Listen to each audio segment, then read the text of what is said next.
Ciao! Ciao, benvenuti a Smart Cooking. Oggi facciamo una ricetta sempre semplicissima e sono le cordon bleu, se vogliamo proprio dirla alla francese, Sì, che non è il nostro forte. No. Le cordon bleu di melanzane.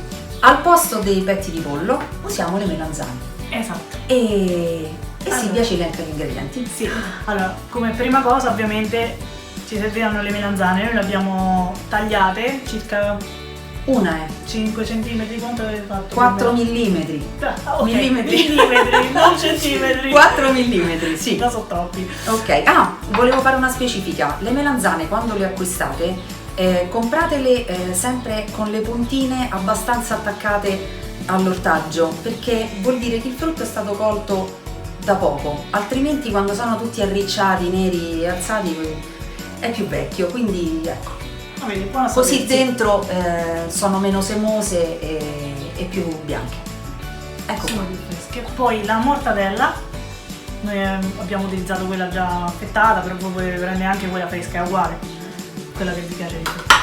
Poi abbiamo bisogno di formaggio, noi in questo caso abbiamo utilizzato la provola, Quella dolce quella dolce. rimane più neutra.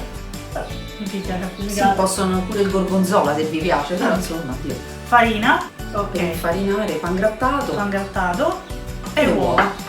Poi abbiamo bisogno di una padella e L'olio. l'olio per friggere, il basta. sale, basta. Il sale sempre. Ok, andiamo a preparare.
Ed ecco a voi le nostre cordon bleu di melanzane.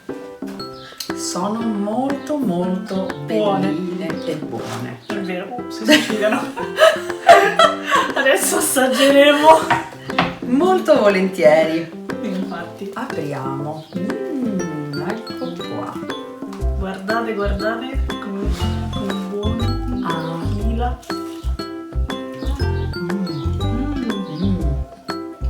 È molto buono.